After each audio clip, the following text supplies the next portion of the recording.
Hello' everyone, সকলোকে মোৰ নতুন ইউটিউব চেনেলটিলৈ স্বাগতম জনাইছোঁ। আজি ভিডিঅ'টোত কম সময়তে ঘৰতে কেনেকৈনো আলু পৰঠা বনাব পাৰি তাকে দেখুৱাবলৈ লৈছোঁ। প্ৰথমে মই আলুখিনি বইল কৰি ল'ম। এইফালে আলুখিনি বইল হয় মানে মই আটাখিনি খচি ল'ম। এয়া আটা লৈছোঁ মই।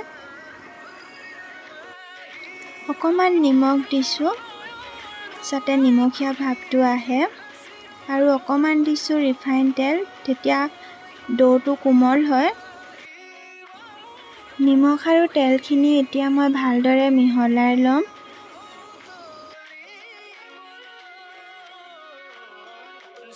ভালদৰে মিলাই হোৱা পাছত এতিয়া মই অকণমান গৰম পানী দিছোঁ। গৰম পানী দিলে ৰুটিখন বহুত কোমল হয় আৰু খাবলৈও ভাল লাগে।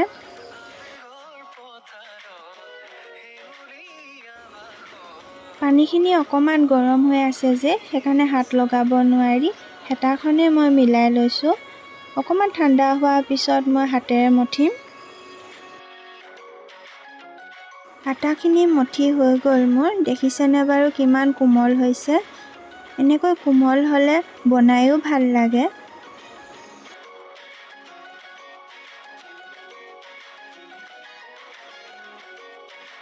এতিয়া ডোটো মই 10 মিনিটমানৰ কাৰণে ঢাকি ৰাখি থ'ম। তেতিয়ালৈকে মই পিঁয়াজখিনি কাটি ল'ব পাৰিম।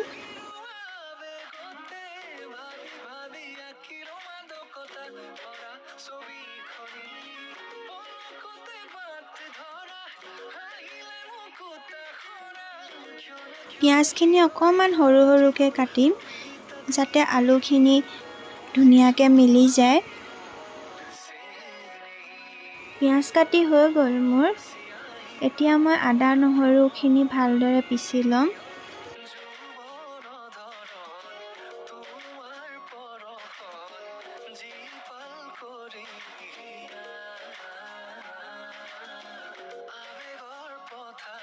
আদা নহৰুখিনিও পিচি হৈ গ'ল।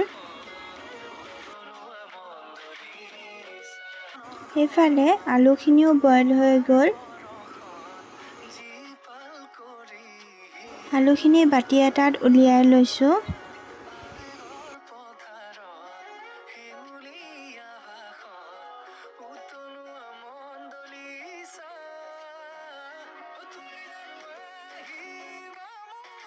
আলু বাকলিখিনি এতিয়া এৰুৱাই ল'ম। বাকলি এৰুৱাই হৈ যোৱাৰ পিছত এতিয়া আলুখিনি ভালদৰে সানি ল'ম মই। গৰম হৈ আছে যে, সেইবাবে ছুৰীখনে কাটি লৈছোঁ।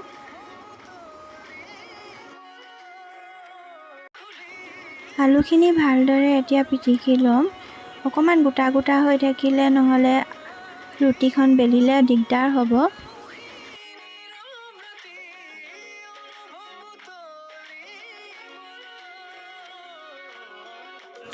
এতিয়া আলুখিনি মই অকণমান ভাজি ল'ম। এইফালে কেৰাহী পাতিছোঁ। কেৰাহীখন গৰম হোৱাৰ পিছত মই ৰিফাইন তেল দিছোঁ। আপোনালোকে মিঠাতেলো দিব পাৰে। তেলখিনি গৰম হোৱাৰ পিছত মই আদা নহৰু পেষ্টটো দি দিছোঁ। অকণমান ৰঙচুৱা হোৱালৈকে ভাজিম।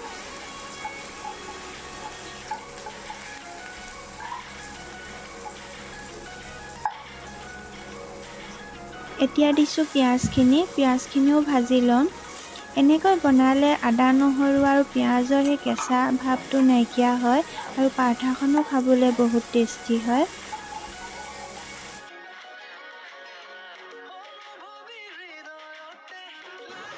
অকণমান দেৰি ভজাৰ পাছত এতিয়া মই হালধি আৰু নিমখ জোখমতে দিম।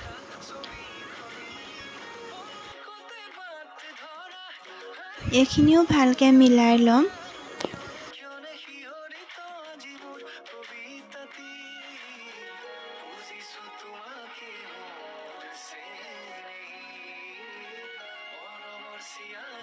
অকণমান দেৰি ভজাৰ পাছত এতিয়া মই ৰেড চিলি পাউডাৰ আৰু গৰম মছলা দিছোঁ।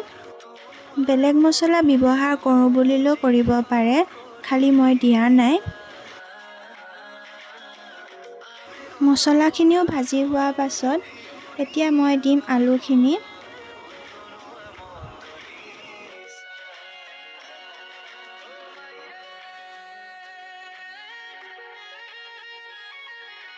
আলুখিনি ভালদৰে মিলাই ল'ম এতিয়া।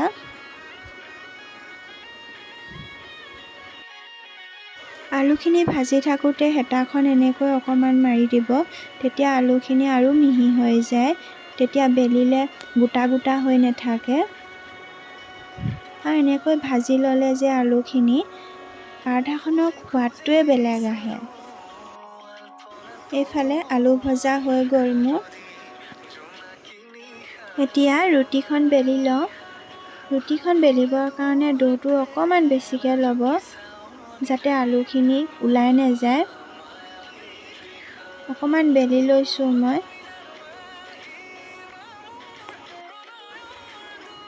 এতিয়া আলু ভজাখিনি ভৰাই দিম। আপোনালোকে বেছিকৈও দিব পাৰে, মই এটা জোখত দিছোঁ।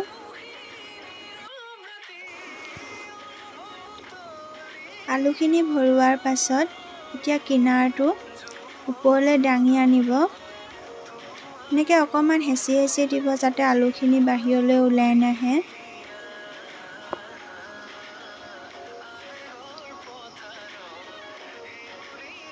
দেখিছেনে মই কেনেকৈ হেঁচি দিছোঁ, যাতে গোটেই পৰঠাটোত আলুখিনি সোমায়। এতিয়া অকণমান আটা লৈ ল'ব।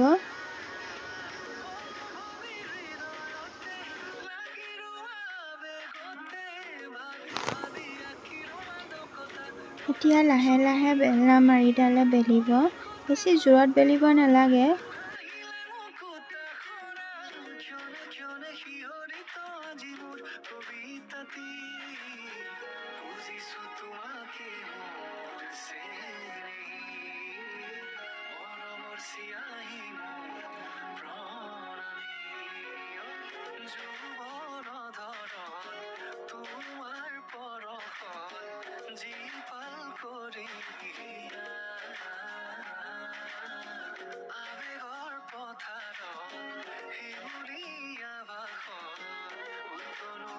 পৰঠাটো বেলি হৈ গ'ল মোৰ।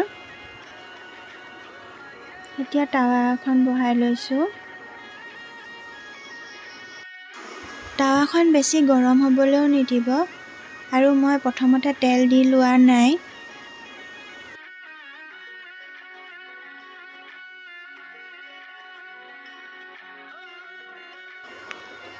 মই ৰিফাইন তেল ব্যৱহাৰ কৰিছোঁ, আপোনালোকে ঘিউ দিব পাৰে।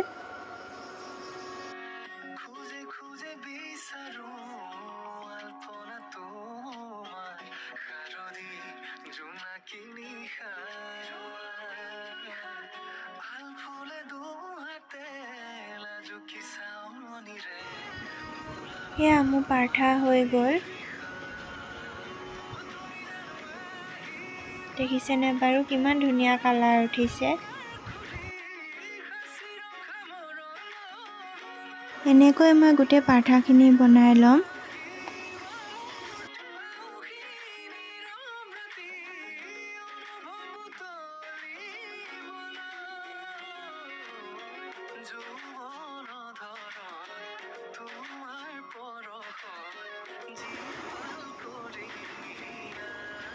এয়া মোৰ ছেকেণ্ড পৰঠাখনো হ'ব হ'ল। হয়নে বাৰু একেবাৰে সহজ। একেবাৰে কম খৰচতে ঘৰতে বনাব পাৰি। এয়া চাওক। আটাইকেইখন পৰঠা বনাই হৈ গ'ল। এতিয়া মই প্লেটিং কৰিছোঁ। পৰঠাকেইখন যে বহুত কোমল হৈছিলে আৰু খাবলৈও ভাল হৈছিলে। আপোনালোকেও ট্ৰাই কৰি চাব দেই। এয়া মই ঘৰতে বনোৱা অকণমান আমৰ জাম লৈছোঁ, আৰু লগতে লৈছোঁ অকণমান টমেটো চচ। তেতিয়াহ'লে আমি খাই লওঁ। আপোনালোকে কিন্তু ভিডিঅ'টো চাই এনেকৈ বনাব দেই, বহুত ধুনীয়া হয় খাবলৈ।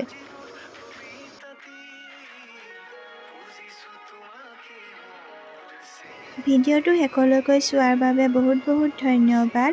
এনেকৈ মোক মৰম দি যাব, আৰু এনেকুৱা ভিডিঅ' মই আপোনালোকলৈ আনিবলৈ চেষ্টা কৰিম। তেন্তে আজিলৈ আহিছোঁ, বাই। নতুন এটা ভিডিঅ'ৰ সৈতে কাইলৈ আকৌ লগ পাম।